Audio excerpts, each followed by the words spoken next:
The whistle blew for the fourth time in 10 minutes, and I watched my girls' faces fall as another penalty was called against us.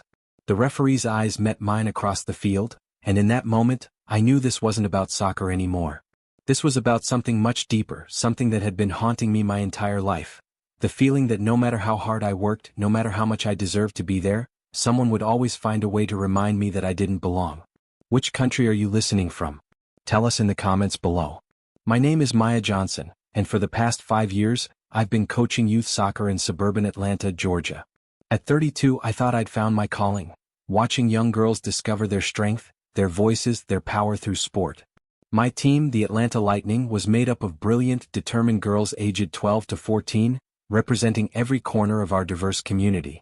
They were my pride, my joy, and honestly, my hope for a better future. Growing up in East Atlanta, I learned early that sports could be an equalizer. When I stepped onto a soccer field at age 7, wearing hand-me-down cleats that were 2 sizes too big, I discovered something magical. On that patch of grass, talent mattered more than zip codes. Or at least that's what I believed then. I'd built this program from the ground up after playing Division I soccer at Georgia State University and briefly going pro with the Atlanta Beat before they folded.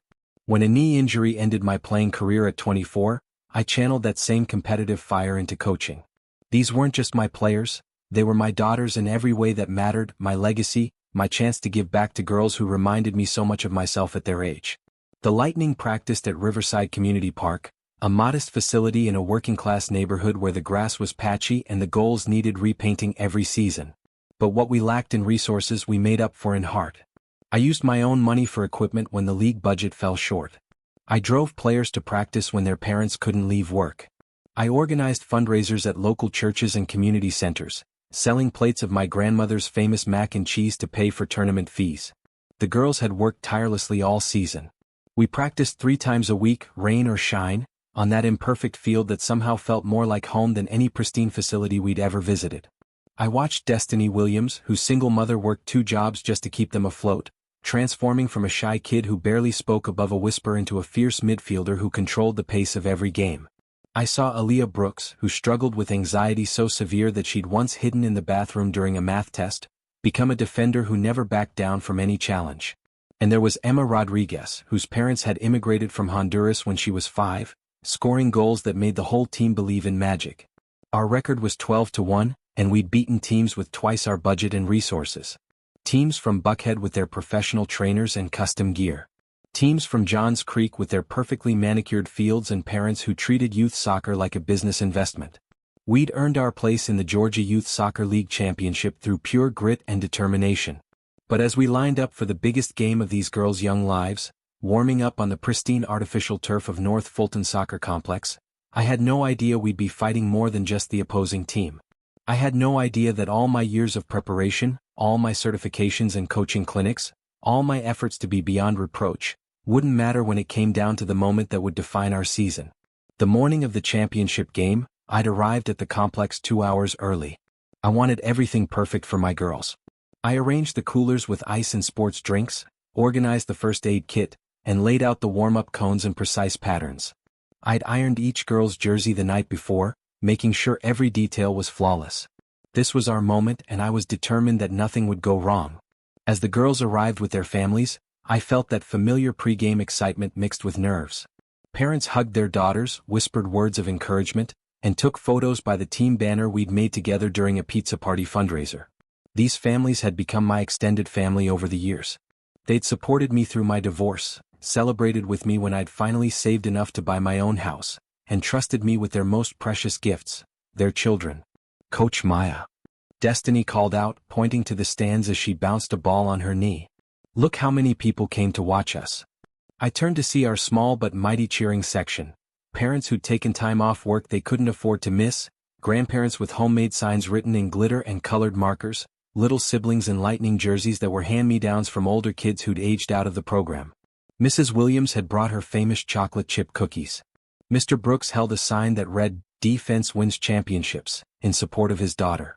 The Rodriguez family had organized a whole section of extended family members, all wearing yellow and blue. It filled my heart, but I also couldn't help but notice the stark contrast with the Westside Warriors side of the stadium. Their supporters occupied the premium seating area, Perfectly manicured parents in designer athletic wear that probably cost more than I made in a month, professional photography equipment capturing every moment, and a banner that must have cost more than our entire uniform budget. Their team warm-up gear was pristine, matching, and clearly expensive. Even their water bottles were branded with the team logo. The Warriors were the defending champions, a team from one of Atlanta's most affluent suburbs. Their coach, Brad Morrison, was a former college player who'd never had to worry about fundraising or begging for field time. Their parents were the type who hired personal trainers for their 12-year-olds and spent thousands on private coaching. This was their world and they expected to win. But I'd seen my girls play. I knew what they were capable of when they played with joy and freedom. We'd beaten teams just as good as the Warriors, and we'd done it by playing beautiful, creative soccer that came from the heart rather than expensive training sessions. The first thing I noticed was how the referee, Mr. Patterson, seemed to know the Warriors coach personally. They shook hands like old friends, laughing about something as our girls warmed up. Patterson was a middle-aged white man with graying hair and the kind of confidence that comes from never having your authority questioned. He'd been officiating youth soccer in Georgia for over 15 years, and his reputation was generally solid, though I'd heard whispers from other coaches about questionable calls in certain games. "Coach Morrison," Patterson called out jovially. "How's that new house in Alpharetta working out for you?" "Fantastic, thanks for asking," Morrison replied. "You'll have to come by for a barbecue sometime. Meet the wife." They continued their casual conversation while I gathered my team for our pregame talk. I tried to push down the uncomfortable feeling growing in my stomach. So what if they knew each other? That didn't necessarily mean anything. I'd officiated games where I knew the coaches too. Professionalism was about setting those relationships aside when the whistle blew. I knelt in the center of our team circle, looking at each of my girls individually. "Listen to me," I said, my voice steady and calm. "You've worked harder than any team I've ever coached. You've overcome challenges that would break most people. Today isn't about proving anything to anyone else. It's about proving to yourselves that dreams come true when you refuse to give up." "What if we're nervous?" asked Sarah Chin, our youngest player at just 12 years old. "Then you remember that being nervous means this matters to you," I replied. "And anything that matters is worth fighting for. You belong to this field. You've earned your place here. Now let's go show everyone what Lightning soccer looks like." The game started well enough. Within the first 5 minutes, we'd established our rhythm: quick passes, smart movement, the kind of fluid soccer that comes from girls who've played together for years and trust each other completely. Aaliyah won the ball in the defensive third and played it wide to Emma, who crossed it perfectly for Destiny to head home. Go. 1-0 to the Lightning. Our section erupted in celebration. Parents jumped from their seats, siblings danced in the aisles, and I felt that surge of pure joy that comes from watching young people achieve something beautiful. The girls embraced in a pile near the corner flag, their faces glowing with happiness and disbelief. But then the call started. 8 minutes into the game, Emma was dribbling through the midfield when a Warriors player clearly stuck out her leg and tripped her. Emma went down hard, the kind of fall that makes every parent in the stands gasp. It was as obvious a foul as you could imagine. Intentional, dangerous, and right in front of the referee. Patterson looked directly at the incident and waved play on. I approached the sideline, staying carefully within the coaching box that I'd learned to respect through years of training and certification courses. "Ref, that was a clear foul," I said, my voice respectful but firm. He barely glanced in my direction. "I know what I saw, coach." 5 minutes later, we had a throw-in near the Warriors' goal. Destiny lined up to take it, and as she raised the ball above her head, a Warriors player grabbed her jersey and pulled her backwards. Again clear as day. Again right in front of Patterson. Again nothing. The pattern continued. Every 50-50 challenge went against us. Every time one of our girls was fouled, it was either ignored or somehow turned into a foul against us. When Aaliyah was shoved in the back during a corner kick, Patterson called her for backing into the player who had clearly initiated the contact. But it wasn't just the missed calls, it was the way Patterson communicated with our team versus theirs. When a Warriors player went down, he jogged over immediately, showing concern and asking if she needed medical attention. When Emma stayed down after a particularly hard tackle, clutching her ankle, he actually walked over and told her to walk it off, without even checking if she was injured. The contrast was stark and impossible to ignore. I'd been coaching long enough to know that referees have different personalities and communication styles, but this felt different. This felt personal. By the 20th minute, the Warriors had equalized through a goal that should never have counted. Their forward was clearly in an offside position when the ball was played, but Patterson's assistant referee kept his flag down. As the Warriors celebrated, I could see the confusion and frustration building on my girls' faces. "Coach Maya," Aaliyah said during a brief stoppage in play, "are we doing something wrong?" The question broke my heart because I could hear the self-doubt creeping into her voice. These girls had spent months building confidence, learning to trust their abilities and believe in themselves. Now I could see that confidence starting to crack under the weight of what felt like systematic unfairness. "You're doing everything right, sweetheart," I told her. "Just keep playing your game." But privately I was starting to worry. Not just about the game but about what this experience was teaching my girls about fairness, about merit, about whether hard work actually matters when the system seems stacked against you. The incident that finally pushed me over the edge came just before halftime. Emma had broken free on the right wing and was racing toward goal when a Warriors defender grabbed her jersey and yanked her to the ground inside the penalty box. It was the kind of foul that every soccer player, coach and fan recognizes immediately, a clear penalty kick. Patterson was no more than 10 yards away. He saw everything. He looked directly at Emma lying on the ground, then at the Warriors defender who was still holding the torn piece of jersey in her hand. He pointed for a goal kick. That's when something inside me snapped. Not anger exactly, but a kind of clarity that comes when you finally understand what you're really dealing with. This wasn't about soccer anymore. This was about something much more fundamental: respect, dignity, and the message we were sending to a group of young women about their worth. "Are you kidding me?" I called out, my voice carrying more frustration than I intended but still within the bounds of what any coach might express in that situation. Patterson's demeanor changed completely. He marched over to the sideline, his face flushed with an anger that seemed disproportionate to what I'd said. Other coaches had been much more vocal throughout the game without drawing any attention from him. "You need to control yourself, coach," he said, his voice loud enough for both sidelines to hear. "I won't tolerate that kind of behavior." The irony wasn't lost on me. In 23 years of playing and coaching soccer, I'd never received a single disciplinary action. I'd been coached on sideline behavior, taken courses on proper communication with officials, and prided myself on maintaining professionalism even in the most frustrating situations. Meanwhile, Morrison had been screaming at his players and questioning calls all game without drawing so much as a warning.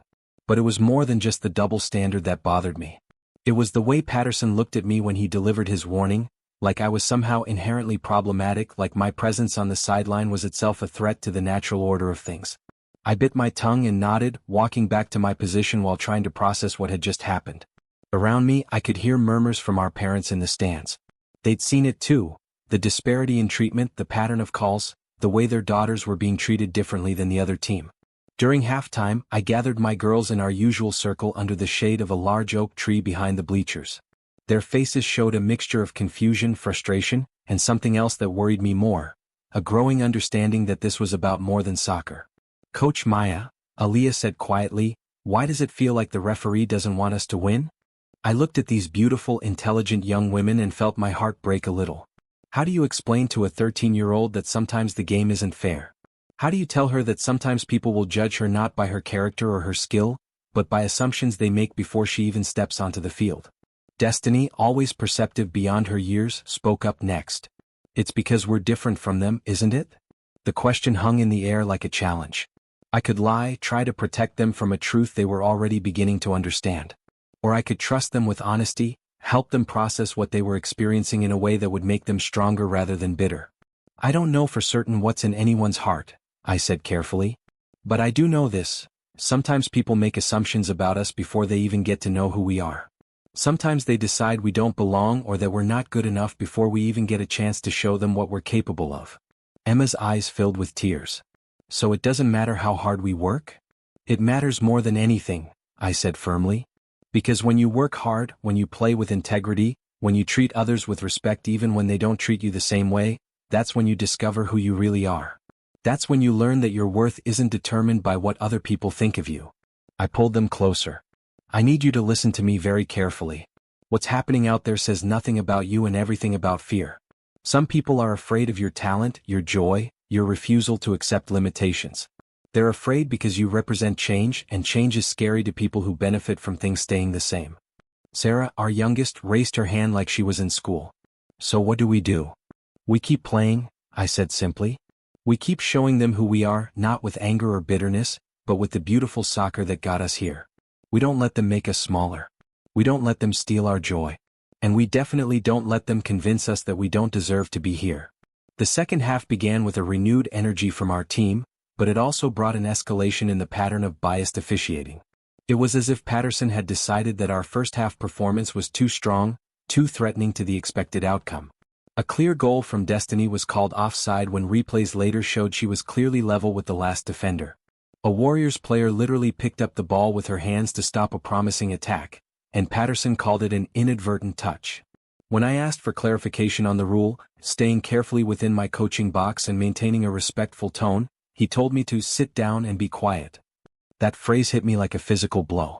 Not because of the words themselves but because of the history they carried, the centuries of women being told to know their place, of black voices being silenced when they dared to speak up for themselves. I thought about my grandmother who'd been told to sit down and be quiet when she tried to register to vote in rural Alabama in 1963. I thought about my mother who'd been told the same thing when she questioned why she was passed over for a promotion despite having better qualifications than her white colleagues. And now here I was, being told to sit down and be quiet for advocating for a group of young girls who deserved better. But this time was different. This time it wasn't just about me. It was about 12 young women who were learning a lesson I desperately didn't want them to learn, that sometimes the world isn't fair and there's nothing you can do about it. The Warriors took the lead on a goal that came directly from a free kick that shouldn't have been awarded. Our defender had clearly won the ball cleanly, but Patterson called it a foul anyway. As the Warriors celebrated, I noticed their coach actually high-fiving some of the parents in the stands, as if they'd accomplished something through their own merit rather than through favorable officiating. With 15 minutes left in the game, we were down 2-1, and I could see my girls starting to believe that maybe they really didn't belong there. These were kids who had overcome so much already: poverty, language barriers, family struggles, schools that didn't believe in them, and now they were learning that sometimes working hard isn't enough. Sometimes the game is rigged before you even step onto the field. Time out. I called, using our last time out of the game. They huddled around me and I could see tears in several of their eyes.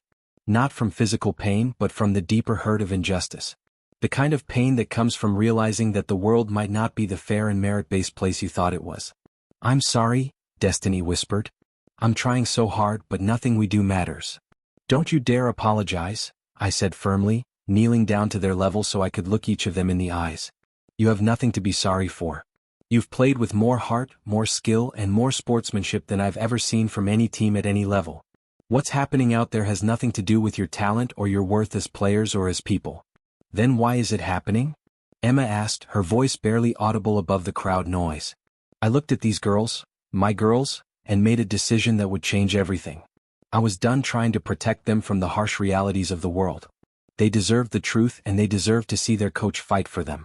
Because sometimes, I said slowly, choosing my words carefully, people judge us before we even get a chance to show them who we are. Sometimes they decide we don't belong, that we're not good enough, before we even step onto the field. But you know what? That's their problem, not ours. I stood up and looked toward the stands, where I could see some of our parents checking their phones, probably wondering if they should just pack up and leave early. The Warriors' side was in full celebration mode, already assuming the trophy was theirs. "We have 15 minutes left," I continued. 15 minutes to show everyone in this stadium what we're made of. Not because we need to prove anything to them but because we need to prove it to ourselves. Because when you walk off this field today, I want you to know that you gave everything you had. I want you to know that you played with dignity and grace even when others didn't treat you the same way. As I spoke, I noticed something in the stands that I hadn't seen before. A man in a suit was making his way down from the upper level, stopping to talk to several parents from both sides. He was pointing at the field, taking notes in a small notebook, and his expression was growing more serious by the minute. I didn't recognize him, but something about his purposeful movement and official demeanor suggested he wasn't just a casual observer. "Are you with me?" I asked my girls. The transformation was immediate and powerful. Backs straightened, jaws set, eyes blazed with renewed determination. These weren't just soccer players anymore, they were young women fighting for their dignity, their dreams, their right to be treated fairly.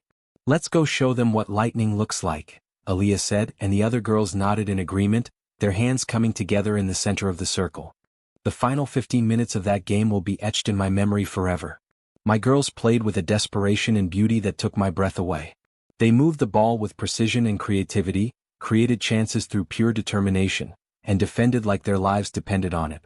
But Patterson's calls became even more blatant, as if he'd decided that our renewed energy was a threat that needed to be stopped. A clear penalty kick for us when Emma was taken down in the box was ignored completely. A handball by a Warriors defender that prevented a certain goal became a corner kick for them instead of the penalty it should have been. It was as if Patterson knew people were watching and had decided to double down on his bias rather than recalibrate his officiating. That's when I made my decision. I walked to the edge of the coaching box, took a deep breath, and raised my voice so everyone in the stadium could hear me. "This is unacceptable," I shouted, my voice carrying across the field with a clarity and force that surprised even me. "These girls deserve better than this. They deserve to be treated fairly." The effect was immediate and dramatic.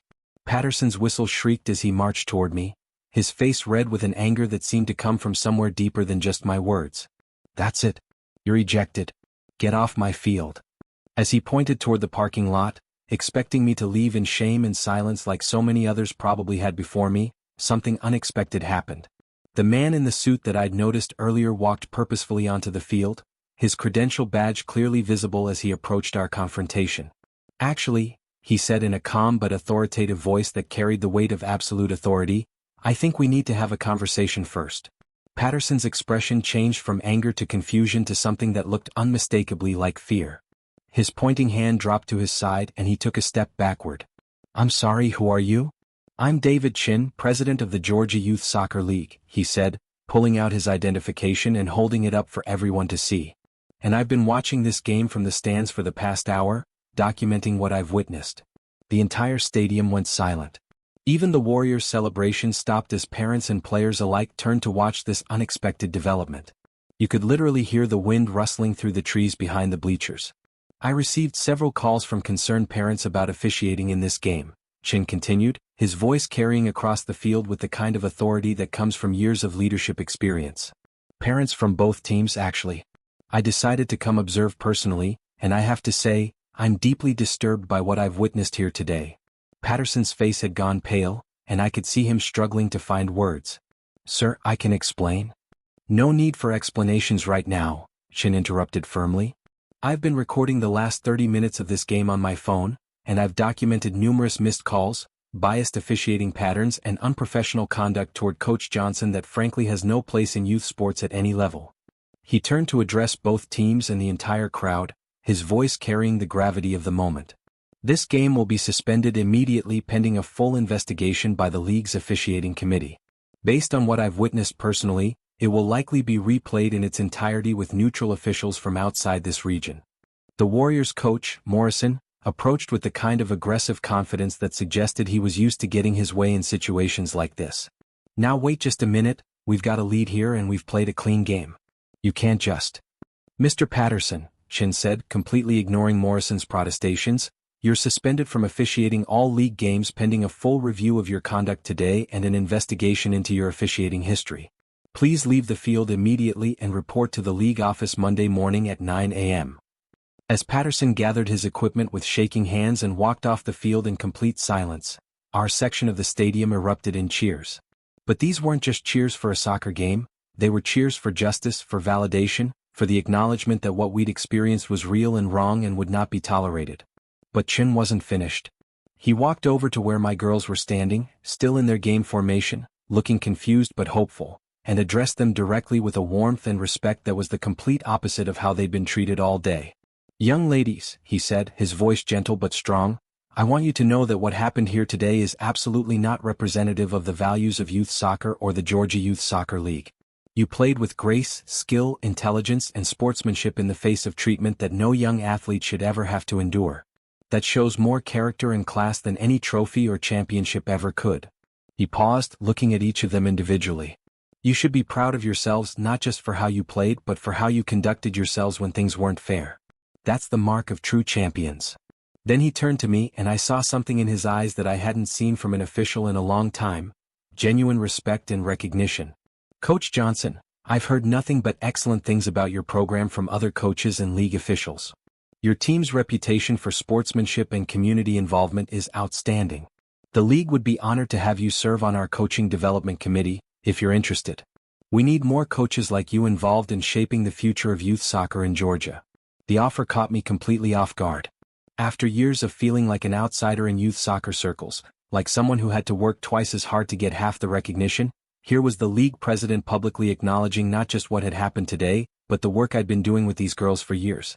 "I'd be honored," I managed to say, my voice thick with emotion. Chin nodded and then addressed the crowd one final time. "The replay of this championship game will take place next Saturday at the same time, with neutral officials and additional league oversight. Both teams should be proud of making it this far, and they deserve to compete on a truly level playing field." As he walked off the field, parents from both sides began approaching me. Some were Warriors parents looking embarrassed and apologetic. Others were our parents, crying with relief and gratitude that someone had finally seen what they'd been witnessing and had the power to do something about it. But the moment that will stay with me forever was when Destiny walked up to me, put her small hand in mine and said, "Coach Maya, you didn't let them make us smaller." The week between the suspended game and the replay was unlike anything I'd ever experienced. The story had somehow made its way to local media, and suddenly everyone wanted to talk about what had happened at that championship game. But I was careful about how we handled the attention. This wasn't about making ourselves into victims or vilifying anyone, it was about using this moment to create positive change. The investigation into Patterson's officiating history revealed a disturbing pattern. Over the past 3 years, teams from predominantly Black and Hispanic communities had filed 17 complaints about his officiating, compared to 0 complaints from teams in affluent, predominantly white areas. The league had failed to investigate these complaints seriously, typically dismissing them as emotional responses to losing important games. More importantly, the investigation revealed systemic problems with how the league handled bias complaints and trained its officials. Chin used our situation as a catalyst for implementing comprehensive bias training for all officials and creating a formal process for investigating discrimination complaints. Patterson was permanently banned from officiating youth sports in Georgia. Morrison received a 2-game suspension for his role in creating a hostile environment and his inappropriate celebrations of biased calls. But the real transformation happened within our team and community. The replay game took place the following Saturday with officials brought in from Alabama, and the atmosphere was completely different, fair, competitive, and focused on the beautiful game we all loved. We won 3-1, but the victory felt different than it might have the week before. It wasn't just about soccer anymore. It was about proving that when given a fair chance we could compete with anyone. It was about showing that our success wasn't charity or luck. It was earned through talent, hard work, and an unshakable belief in ourselves. Destiny scored the first goal on a beautiful strike from 20 yards out. As she ran toward our sideline with her arms outstretched, I saw something in her face that hadn't been there before. A confidence that came not just from scoring a goal, but from knowing that she belonged on that field and that no one could take that away from her. Emma added the second goal with a header from a corner kick, and Aaliyah sealed the victory with a goal in the final minutes that showcased everything beautiful about the game: teamwork, creativity, and pure joy. When the final whistle blew, our girls didn't just celebrate winning a championship. They celebrated proving that they deserved to be there. The trophy presentation was emotional in ways I hadn't expected. When Chin handed me the championship trophy, he also announced the creation of the Maya Johnson Sportsmanship Award, which would be given annually to a coach who exemplified integrity and advocacy for their players in the face of adversity. "This award represents the values we want to see in youth sports," he said to the crowd. "Coaches who stand up for what's right, who protect their players, and who understand that winning isn't just about the scoreboard, it's about building character and fighting for fairness." The celebration continued long after we left the stadium. Our community organized a victory party at the local community center, where families from throughout East Atlanta came to celebrate not just our championship, but what it represented. Mrs. Johnson, Destiny's grandmother, told me it was the first time in her 83 years that she'd seen a young Black woman stand up to authority and be validated rather than punished. But perhaps the most meaningful moment came 3 weeks later, when I received a letter from Sarah, our youngest player. "Dear Coach Maya, I wanted to thank you for teaching us that we don't have to accept unfairness just because someone in authority tells us to. My mom says you showed us how to fight for ourselves with dignity. I've been thinking about becoming a lawyer because of what happened so I can help other people when they're treated unfairly. Thank you for showing me that my voice matters." The months following our championship victory brought changes I never could have anticipated. The coaching development committee position that Chen had offered me became a platform for implementing real systemic change in youth soccer throughout Georgia. I worked with other coaches, parents, and officials to develop new training programs focused on recognizing and addressing bias in youth sports. One of our first initiatives was creating a mentorship program pairing experienced coaches from diverse backgrounds with new officials. The goal was to help referees understand the communities they were serving and to recognize how their unconscious biases might affect their officiating. Patterson's case had shown us that bias training couldn't just be a one-time workshop. It had to be an ongoing process of education and accountability. We also established a formal complaint process that took bias allegations seriously. Instead of dismissing concerns as emotional responses, the league created an investigation protocol that included multiple perspectives and objective analysis of game footage when available. Most importantly, we created a system where coaches and parents felt safe reporting discriminatory treatment without fear of retaliation. The Lightning continued to thrive as both a soccer program and a community institution. Destiny earned a full scholarship to play Division I soccer at Clemson University, where she's studying sports management with the goal of working in professional soccer administration. She frequently returns to volunteer with our program, helping the next generation of young women understand their worth and potential. Aaliyah became a certified referee herself at 16, determined to ensure that other young players never experienced what our team went through. She's already officiated over 50 games and has become known for her fair, professional approach and her ability to communicate effectively with players from all backgrounds. Her goal is to become the first Black woman to referee a World Cup final. Emma's family opened Galazzo Cafe, a small restaurant near our practice facility that became a gathering place for our soccer community.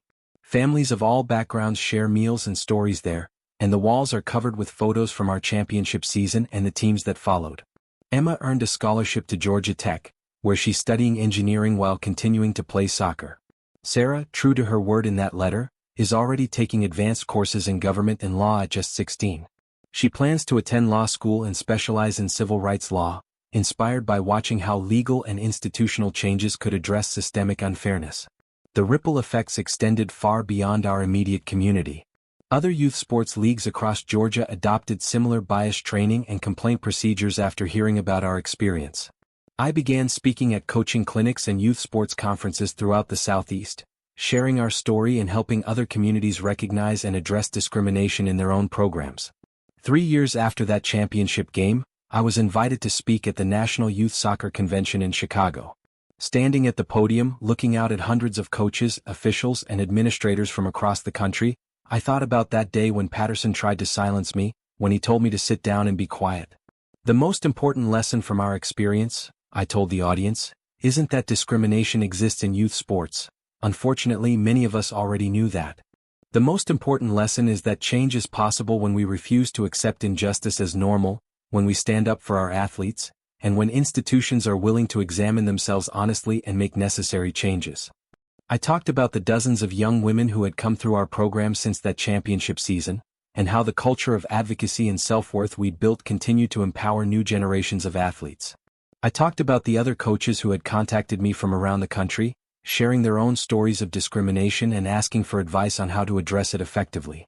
But most importantly, I talked about the responsibility we all have to create environments where every young person can develop their potential without facing barriers based on who they are or where they come from. When we fail to address bias and discrimination in youth sports, I concluded, we're not just affecting games and trophies. We're teaching young people lessons about their worth, their place in society, and whether hard work actually matters. We're either building them up or tearing them down. The choice is ours. The standing ovation that followed lasted several minutes, but more meaningful were the conversations that happened afterward.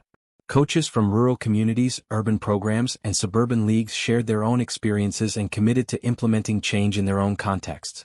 6 months later, I received a letter from a coach in Oregon whose team had faced similar discrimination. She had used our story and the protocols we developed to successfully address bias in her local league. A coach from Texas sent photos of his team's championship celebration, explaining how our example had given him the courage to advocate for his players when they faced unfair treatment. The Maya Johnson Sportsmanship Award has now been given to 12 coaches across Georgia, each of whom has demonstrated exceptional advocacy for their players in the face of adversity. The award comes with a $2,000 grant for their program and recognition at the state championship games, but more importantly, it creates a network of coaches committed to equity and fairness in youth sports. As I write this, 7 years have passed since that championship game, and the Lightning program has become something I never imagined when I started coaching. We now serve over 200 young women across 4 age groups, with a waiting list that stretches into the hundreds. But more than the numbers, it's the culture we've built that makes me proud. Every new player learns not just soccer skills, but lessons about advocacy, dignity, and the power of collective action. We study the history of athletes who fought for social justice, from Muhammad Ali to Megan Rapinoe. We discuss current events and how they relate to fairness and equality in sports and society. Most importantly, we create an environment where young women feel empowered to speak up when they witness injustice. Our program has produced 12 Division I college players, 3 professional athletes, 2 coaches, 1 sports journalist, and countless young women who carry the confidence and advocacy skills they learned on our soccer fields into their careers and communities. But the statistics I'm most proud of are different. 95% of our players graduate high school, 87% attend college, and 100% report that the program helped them develop the confidence to stand up for themselves and others. The systemic changes in Georgia youth soccer have been equally significant. Bias complaints have decreased by 78% since new training and accountability measures were implemented, not because discrimination has disappeared, but because officials are better trained and because discriminatory referees have been identified and removed from youth games. The Georgia Youth Soccer League now requires annual bias training for all officials, with additional training required for those officiating in diverse communities. The complaint process we helped design has been adopted by youth soccer leagues in 12 other states, creating a model for addressing discrimination in youth sports nationwide. I've been asked many times whether I regret speaking up that day, whether the stress and controversy were worth it. The answer is always the same. I think about Destiny, confident and strong at Clemson. I think about Aaliyah, officiating games with fairness and integrity. I think about Emma, building bridges in our community through her family's restaurant. I think about Sarah, preparing to fight for justice through the law. But I also think about the hundreds of other young women who have benefited from the changes we fought for, girls whose names I'll never know, who play for coaches I've never met, who will never face the kind of discrimination we experienced because enough people stood up and said it was unacceptable. The Lightning program continues to grow and evolve. We've added leadership development workshops, community service projects, and partnerships with local organizations focused on social justice. Our players don't just learn to play soccer. They learn to be citizens, advocates, and leaders in their communities. Last month, I received the most meaningful recognition of my career, an invitation to join the board of directors for the U.S. Youth Soccer Association, where I'll help develop national policies for addressing discrimination and promoting equity in youth sports. It's a position that would have been unimaginable 7 years ago, when I was just a coach trying to protect her players from biased officiating. The invitation letter noted that my courageous advocacy and proven leadership in promoting equity and fairness in youth sports made me an ideal candidate to help shape national policy. Reading those words, I thought about that moment when Patterson told me to sit down and be quiet, and I smiled. Not because of the recognition, but because of what it represents: the transformation of anger and frustration into systemic change, the conversion of a painful experience into a platform for helping others, and the proof that standing up for what's right, even when it's difficult, can create ripples that extend far beyond what we initially imagine. Looking back on that championship game 7 years ago, I realize it was about so much more than soccer. It was about teaching young women that they don't have to accept injustice silently. It was about showing them that their voices matter, that their experiences are valid, and that they have the power to create change when they stand together. The referee tried to diminish us that day, to make us feel like we didn't belong on that field. But what he didn't understand is that we belonged there not because anyone gave us permission, but because we had earned it through hard work, dedication, and an unshakable belief in ourselves and each other. Those girls taught me something profound that day. They taught me that sometimes the most powerful response to discrimination isn't anger or bitterness, but grace under pressure combined with unwavering determination to fight for what's right. They showed me that dignity isn't something that can be taken away, it's something you carry within yourself, regardless of how others treat you. The most important lesson from our experience isn't about soccer or even about discrimination specifically. It's about the responsibility we all have to stand up for fairness, to protect those who are vulnerable, and to use whatever privilege or platform we have to create positive change. When I spoke up that day, I wasn't thinking about systemic change or national recognition or inspiring other coaches.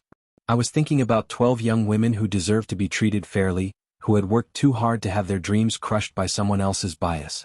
But that's how real change happens, not through grand gestures or perfect plans, but through ordinary people deciding that they won't accept injustice as normal, that they'll risk discomfort and controversy to protect what they believe in. To anyone who has ever felt like the game was rigged against them, remember this: Your worth isn't determined by the scoreboard or the referee's calls or anyone else's opinion of where you belong. Your value comes from the strength of your character, the depth of your resilience, and the courage to keep playing even when the odds seem impossible. To coaches, parents, and community leaders who witness discrimination, your silence is a choice. When you fail to speak up, you're not staying neutral, you're supporting the status quo.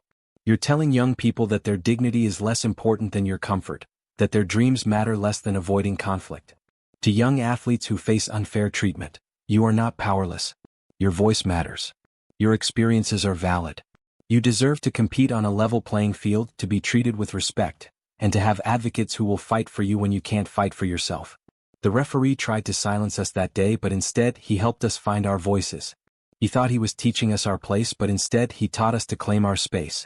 He believed he was showing us we didn't belong, but instead he helped us understand that we belong anywhere we choose to be, anywhere we're willing to fight to stay. That's the real victory, not just winning the game but refusing to let anyone else define who you are or what you're capable of achieving. It's understanding that the most important referee in your life is the one looking back at you in the mirror, and she knows your true worth. The championship trophy sits in our community center, where it serves as a reminder not just of that season's success, but of what's possible when people refuse to accept injustice as normal. Next to it is a photo from our championship celebration. 12 young women with their arms around each other, their faces glowing with joy and pride and the unshakable knowledge that they belong exactly where they are. Every time a new group of girls joins our program, I tell them this story. Not to scare them or to make them cynical about the world, but to help them understand their power, their worth, and their responsibility to each other and to the girls who will come after them. Because at the end of the day, that's what this is really about, not the individual victories or recognition, but the collective progress we make when we refuse to let discrimination go unchallenged, when we stand up for each other, and when we use our experiences, both painful and triumphant, to create a better world for the next generation. The game continues and we're still playing to win. Not just for ourselves but for everyone who comes after us, everyone who deserves a fair chance to chase their dreams and show the world what they're capable of achieving. That's our legacy, our responsibility, and our greatest victory of all.